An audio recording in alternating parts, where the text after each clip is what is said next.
All right, welcome back. So the last time we looked at how to design beautiful layouts using essential Android views. Now we are going to breathe life into those views and make them interactive. By the end of this video, you learn how to make buttons respond to clicks, read inputs from text field, and then show feedback using toast messages. If you are ready, let's get started. So this is our layout. So you switch to the Kotlin file, the main activity. So it is here that we make connection to the layout. For now, you can remove the code on line 15 to line 19. And then you remove line 13. We have this method called onClickListener, and it is where you write most of your Kotlin code. When the application is run, this function is called to build all the layouts for the application. So to inflate the view, you pass reference of the layout to this method called setContentView by passing R, which stands for resource dot layout. So this resource, you are referencing the layout resource, and then the name of the resource activity underscore main. So now that we connect our Kotlin code to the layout, then we can have access to all these views in the Kotlin class. The last time I said to get access to the view, you use the ID as a reference to get there. So once we are here, we create a variable to hold the view. So let's add a click listener to this button. There is something we call events. So events are actions that user perform inside our application. For example, clicking on a button, double clicking the button, dragging, swiping, all those things are example of events. And anytime those events happen, it causes some effect on the application. Maybe a text to change, navigate from one screen to the next. So we are coming to register events on this button so that anytime the user click it, we can make something happen. So to do that, you get a reference to the button. I'll create a variable called login button. And then you specify the type. So this is a button. So you specify a button. So when you get this red line, make sure you put your mouse on the view, and then you get the option to import the button. You have to import the button. So this is an import statement. This one brings the button class to the Kotlin file. And then you get access by calling method called findViewById, which is able to go through your layout and then pick the ID that you pass. This is it, findViewById. So I'll select it, and then I'll pass the ID of the view to it, which is login in our case. So ID dot login. So now I have a reference to this button. So now that I have a reference to it, I'll register an event, which is a click event. To do that, you call view again, and then dot set click listener. So we have different type of listeners that you can register to a view. So here we have the click listener, long click listener, and then on context click listener.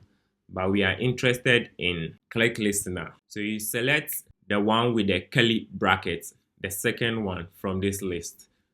So now we've registered an event. What do we want to happen? So I'll just toast a message. So toast is just a short message that appears on the screen for a very short duration and then disappear. To create that message, you use a class called toast. So you write toast.makeText, and then you pass the instance of the class, the main activity to it by passing this, and then your message. Then how long you want the message to be displayed. So you pass toast dots. So you have two options. Either you want it to appear for a very long seconds or a short seconds. So I'll select the long seconds, and then you call another method called show. That's what actually makes the message display. So let's test that. So when you click on this button, you will see a short message on your screen.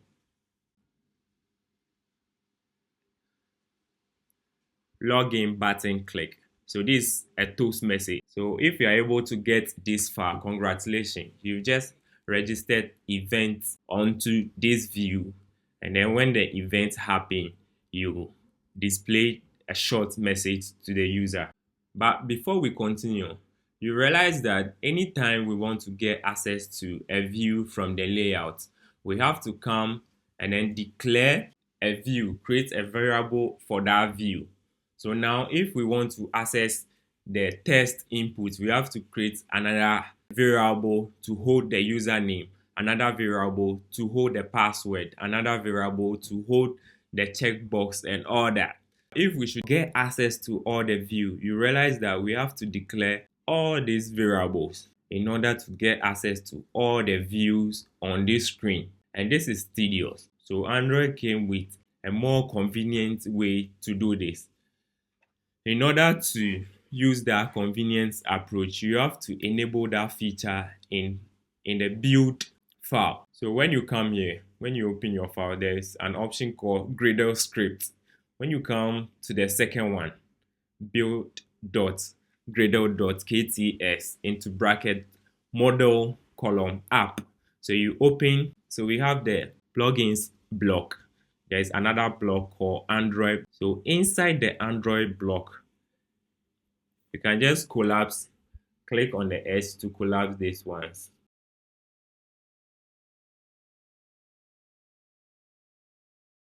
Then below, just inside the block, you type build features, and then inside the build feature block, you type ViewBinding is equal to true.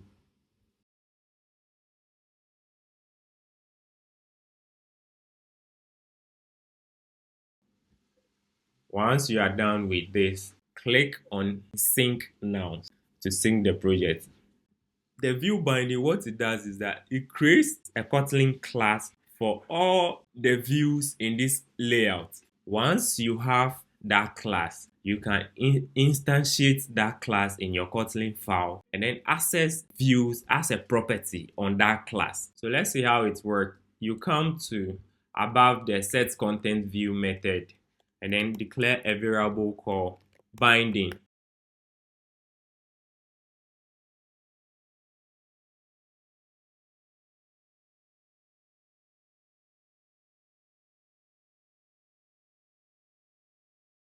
So you create this variable called binding and then pass the class that's generated. So the class that's generated is the name of your layout file, but that starts with a capital letter and then ends with the word binding. So it follows the name of your layout with binding attached to it. So you have that class and then you can inflate the layout by passing this layout inflator property. So once you have it passed, you don't have to connect the layout in this way, but rather using the binding dot root.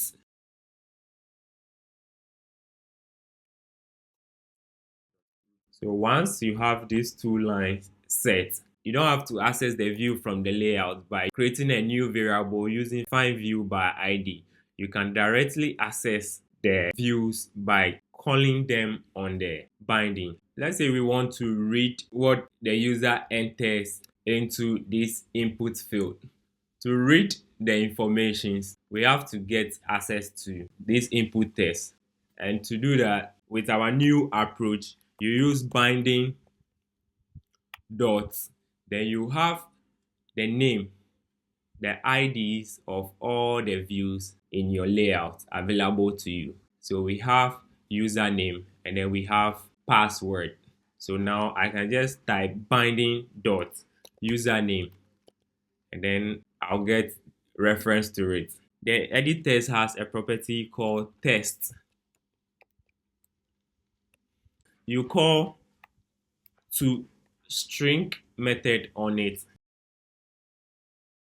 So now we have what the user types over here.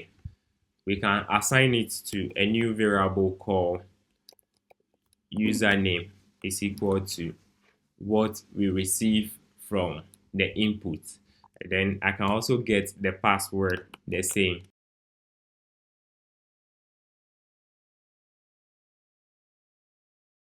So now we have our password and then username. We retrieve it from the test view and then we assign it to this new variable.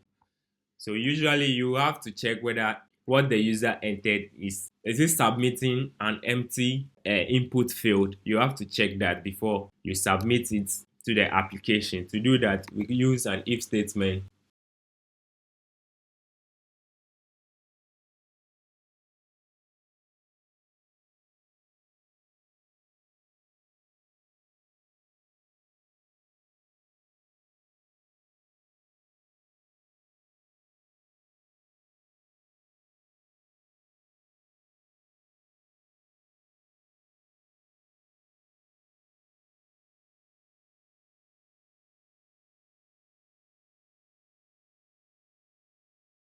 So now let's test that. But before that, let's comment out this message. So when you click on the login button, you will see the message, please enter your username. So when I enter a username, say, and then I click, I'll see, so I'll get login successfully. So that's how the click listener work, and that's how you can read inputs from test field. So you can attach click listener to almost every view in Android. So now let's see how we can read inputs from checkbox. So to access the checkbox, so we have the ID called remember me. So over here you type binding dot remember me, and then you set the event on the checkbox is called set on check change listener, which is this one, the one with the opening and then close curly brackets. This is the event you can register on a checkbox. So we are coming to check whether the status of the checkbox, whether it is check or uncheck, and it is a boolean value. So you call this parameter here. If it's true, I'll make a toast.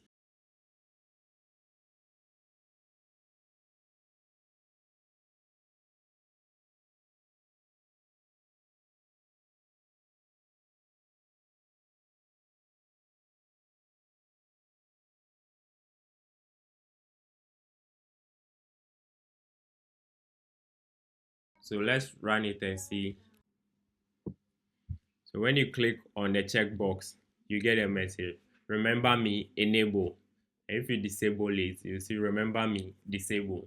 So guys, try registering events for these two radio buttons over here. Let me get your feedback in the comments. Now let's try to update a test dynamically. Let's add a new test view over here.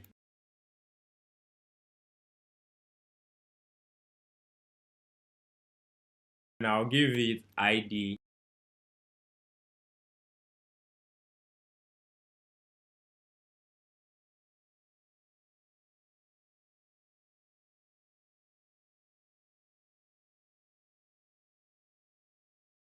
I want to get the user input and then update this message. I'll just change the message to something else, whatever the user enters. To do that, for the start, I don't want to show this hello at the bottom. It looks irrelevant.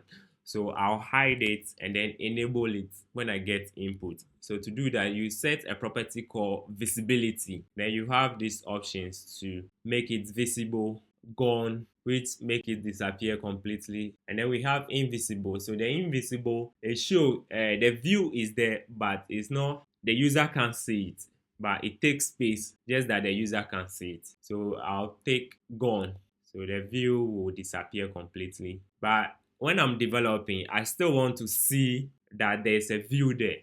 So to do that, you can copy this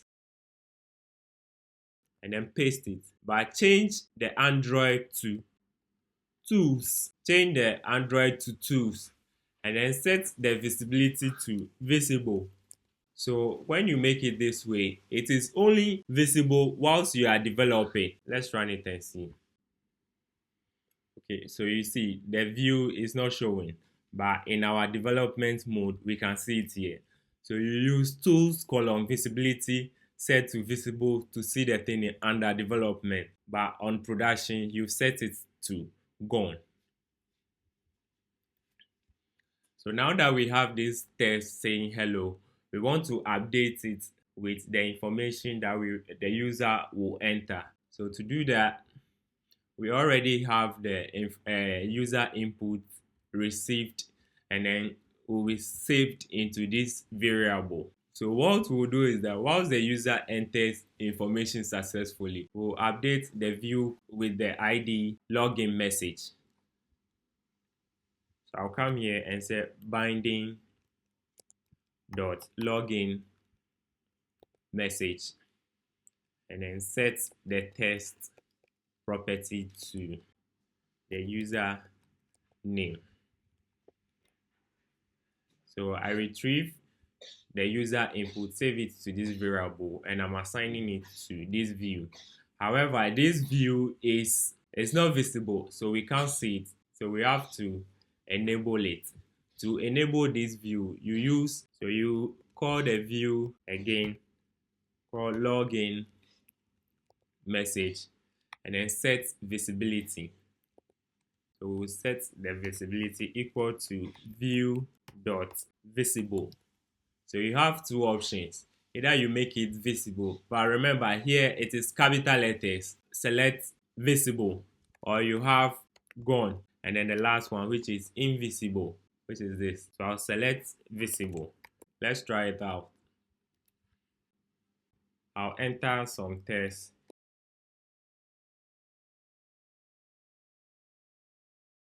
So when I click on the button,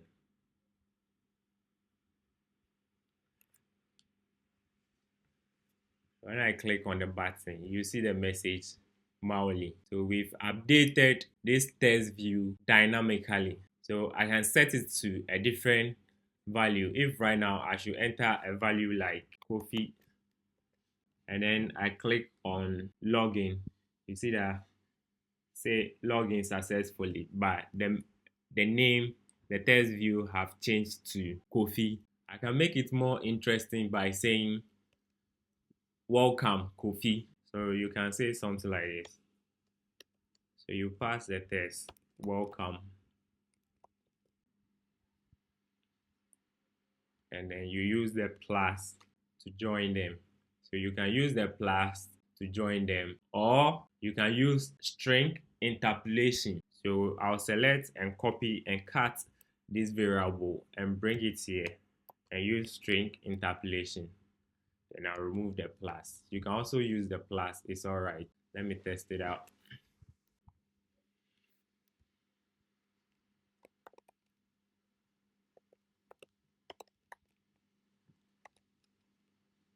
So I'll enter John Doe. When I click on login, I'll see welcome John Doe. So this is how you combine your static text with your dynamic part of your text or string. Now that we have this view, you can see that the view has taken the whole screen. Sometimes the content of this screen might get longer and you need to scroll this side. Let me increase the message here. First programmers, I'll just increase it a little for us to try some.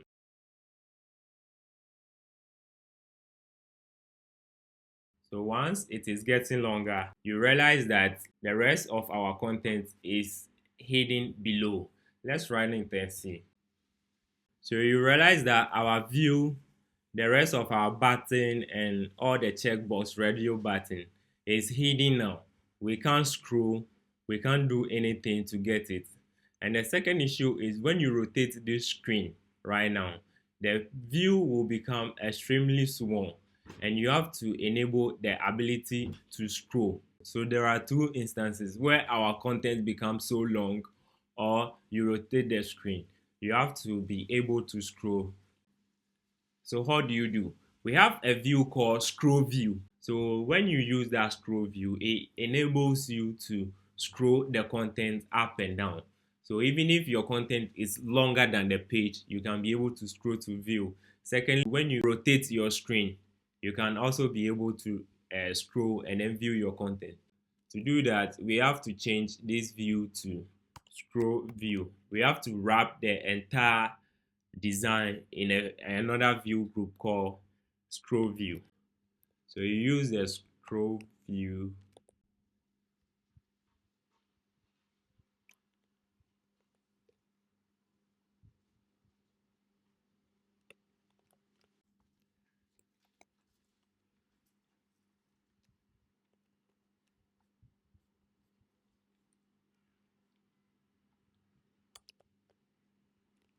So there we have it.